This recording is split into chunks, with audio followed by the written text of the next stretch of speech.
suala lake kwa ufupi, mimi nilifupilize namna hii. Ni njia gani wewe utaoga janaba liwe limeogeka? Mimi nitafanya upande wa kwanza ni huu. Upande wa pili, je, kunao wakati mtu huruhusiwa aoge janaba na sehemu fulani katika mwili yake isiguse maji? Sawa? Itakuwa imejibika A, B, C. Inshallah. Janaba ni nini? Janaba maana yake ni kuwa mbali. Aljunub ni ule aliyekuwa mbali na wewe. Mwenyezi Mungu Subhanahu wa Ta'ala atuambia, wa in kuntum junuban fatahharu, mkiwa na janaba itahirisheni. Janaba hupatikana kwa sababu hizi. Mwanzo tuzijue zile sababu zinaofanya mtu akaambiwa ana janaba. Janaba hupatikana kwa mtu kutokwa na manii, sawa ni mwanamume, sawa ni mwanamke, ya kutoke kwa raha, ya kutoke kwa shida. Almuhimu yalotoka ni mathalan mtu amekushika koo bana unaumiza, badala kutokwa na choo katokwa na manii. Hatutonena kwamba miskini amemtoka bila ya raha. Ya manii yakitoka mahala pake ni lazima ufanye nini? Uoge. Tutakwambia wewe una janaba. Janaba hupatikana kwa kuingiza tupu ndani ya tupu. Tupu ikiingia ndani ya tupu ni lazima janaba itakupata. Hata ikaingia ile sehemu ya tunaita sisi sehemu ya hashafa, yani ile sehemu inaotahiriwa, ile sehemu tu, au kwa kiasi chake kwa mtu ambaye kwamba lao amezaliwa hana ile sehemu inaotahiriwa, ikiingia sehemu hiyo tu ndani ya tupu khalas, sawa amesikia ladha, sawa imesimama, sawa ametia kwa kijiko, muhimu ikiingia ni lazima afanye nini? Ahoge. Na hatuangalii tupu iliyoingia, ile tupu ni tupu ya mbele au ni tupu ya nyuma, ni kwa halali au ni kwa haramu. Tupu ikiingia ndani ya tupu, mwenye kuingiza tupu lazima aoge, na mwenye kuingizwa tupu lazima aoge, yani wote wamepata janaba. Na mwenye kuingiza hatuangalii ni kwa lazima au ni kwa khiari, na mwenye kuingizwa ile tupu hatuangalii ni kwa lazima au ni kwa khiari. Utanisamehe hapa, kuna mambo naelezea si kwa kutaka, lakini lazima tuyaelezee. Tufaradhie lao mtu ye mwenyewe tupu yake mwenyewe akaijiingiza ye mwenyewe, tukua tupu ya mbele akajiingiza tupu ya nyuma, na sallallahu salamatu wal afia. Pengine mtu ufanya majaribio hufika lakini tutamwambia ni lazima aoge janaba. Ni masala yaelezwa, tuyaeleze. Kwa hiyo tupu kuingia ndani ya tupu hatuangalii amemwaga hakumwaga, ametokwa na manii hakutokwa na manii, amesikia ladha hakusikia ladha. Kule ile tupu kuingia tupu ni lazima afanye nini? Na maana yake ni Mtume sallallahu alaihi wasallam asema idha jawaza alkhitanu alkhitana, ngozi ikipita ngozi, maana yake Mtume ameita ngozi. Ngozi ikipita ngozi, maana yake ngozi ya kiume ikapita ngozi ya kike, faqad aujaba alghusla, imesha lazimu kuoga. Kule kuingia tu pap pap kwenda kusalimia tu sawa, lazima aoge.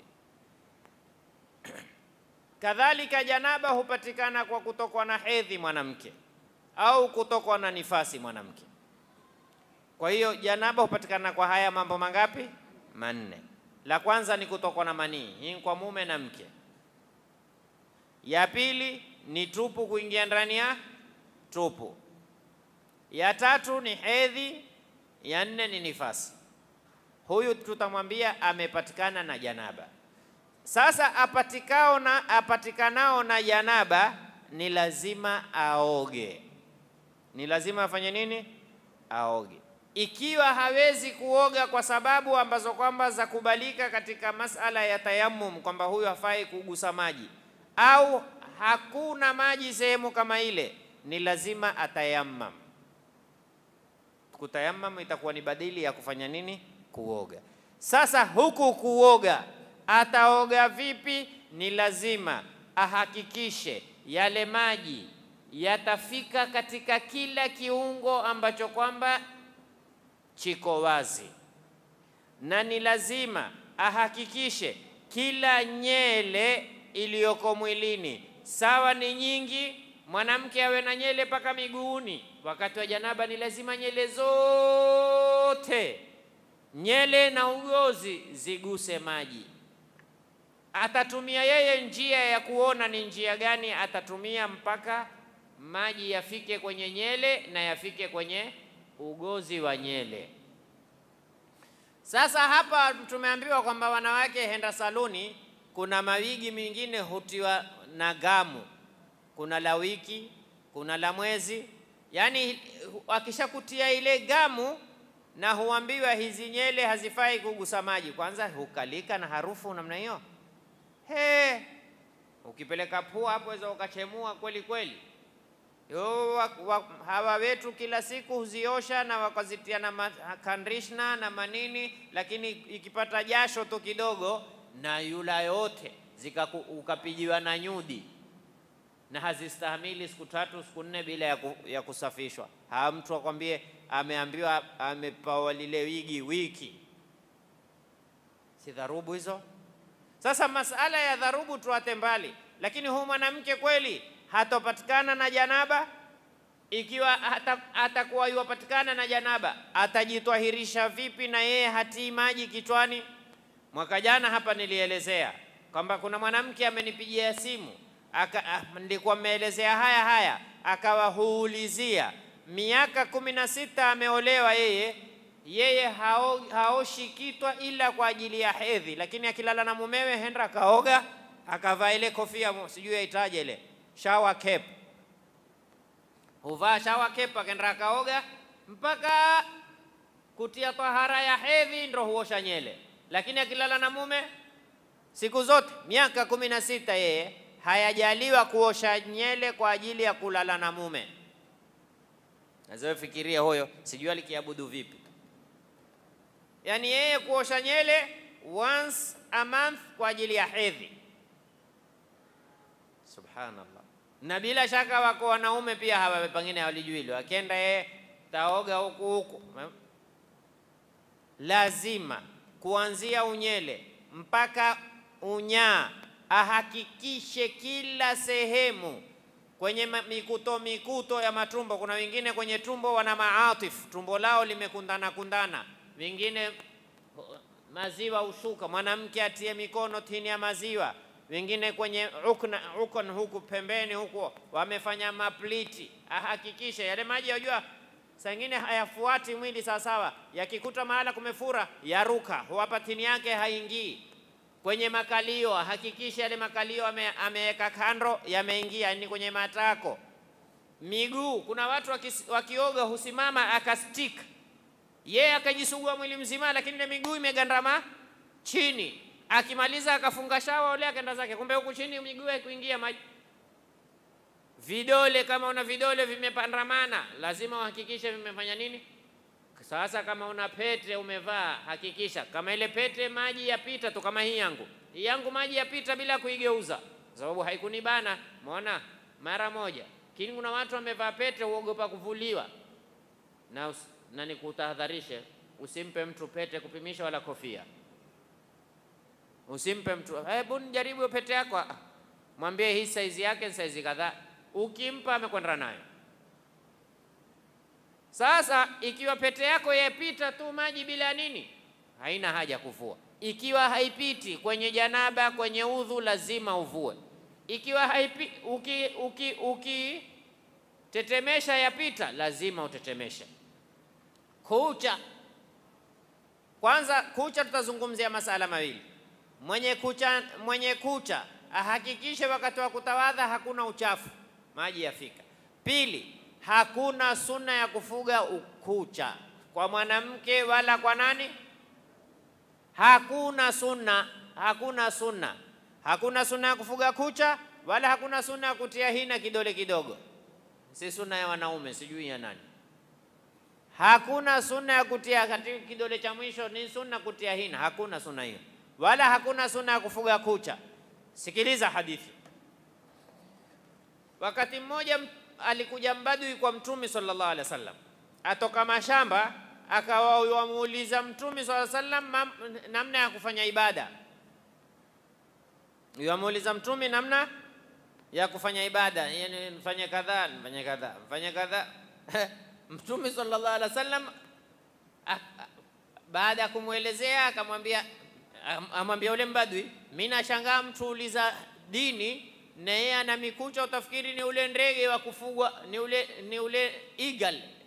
Sio yule eagle, maana yake lile ndo linakucha, akishika kitu namna hii basi yalla hakiati mpaka hata akafanya vipi, maana yake zile kucha zake huingia mwanzo mpaka mwisho. Anasema mmoja wenu huja kauliza ibada na yeye mwenyewe ana kucha, utafikiri ni eagle. Huyu wajitwahirisha vipi? Ule bwana akafahamu kwamba Mtume hakulipenda lile jambo la kufanya nini, la kufuga kucha. Kwa hiyo hakuna katika sharia, na yoyote afuga ukucha akiwa atakuwa yuaoga janaba, yuatawadha, maji hayafiki kwa namna itakiwavyo, jukumu ni lake mwenyewe. Haya wengine hawana kucha, henda wakanunua wakafanya nini? Jamani, kuna watu wana bidii. Kuna watu wana bidii. Yaani wewe kucha huna, Mungu amekuafu. Angalia Sayyidina Ali bin Abi Talib, aliacha kufuga nyele baada ya kusikia ubaya wa kuwa na nyele, kisha upatikane na janaba, kisha nyele zile zisifikiwe na maji. Akaona nyele tu takwa kipara kila siku. Mpaka wale masahaba wadogo walikisema kwamba Sayyidina Ali asla ni mtu ambaye haoti nyele, kumbe ni mtu alikinyoa nyele. Yani asla, si kuna watu maisha yao hawamei, yule huitwa asla. Sasa watu walikidhania kwa ule mpangilio wa kuwa saa zote Sayyidina Ali alikuwa haeki nyele za kitwa, lakini ndevu, Sayyidina Ali alikuwa na ndevu upiga kifua. Na akanena, lau sikusikia Mtume kuhimiza kuweka ndevu, pia ningekuwa nazipunguza kwa kuogopa masala ya kuoga janaba. Hayatakiwi tuwe na wasiwasi, lakini yatakiwa tuwe na uhakika. Usiwe na wasiwasi ukataka kuangalia paka wengine paka waweke na kioo, angalia kuingia maji. Wewe ile yakini, una yakini maji yamefika. Lakini mambo kuingia kuipiga mteo namna hii papa mara moja haifai. Wala si masala ya kujitia shaka tukamaliza matanki, manake wengine wakiitia tahara nao humaliza tanki la maji. Haitakiwi. Tusizidishe, tusipunguze. Kwa hiyo janaba tumeelezea hupatikana kwa mambo gani, na janaba ni namna gani itaondoka. Na hapa kuna nukta moja nataka nitanabahishe. Janaba, kuoga janaba ni amal, na Mtume sallallahu alaihi wasallam atuambia innamal a'malu binniyat. Usende choni ukaoga kisha bila ya nia, kisha ukasema ninaoga janaba, kwa sababu wewe una kawaida, kila mmoja katika sisi ana kawaida kila asubuhi lazima afanye nini? Kwa hiyo tutajuaje tofauti ya kuoga kwamba ni asubuhi au ni janaba? Ni ile nia. Yoyote endao kuoga ahakikishe wakati pale amefungua maji atie nia na waitu rafel janaba, na si lazima Kiarabu, naoga janaba basi. Na waweza kuoga janaba na udhu kabisa. Tumia njia hii. Hakikisha kabla ya kuoga jisafishe chini, utie nia ya kuondosha janaba sehemu ya chini. Ukisha kutia nia ya kuondosha janaba sehemu ya chini, maana hutohitaji tena kupeleka mikono chini.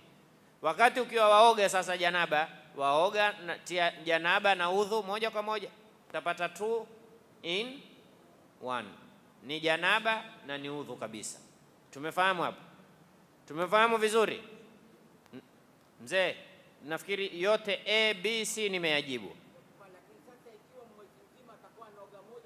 Sasa hapa amesema yule mwanamke aliyoweka lile wigi kwa mwezi mzima na kila siku mume mashallah huwa Mayahudi.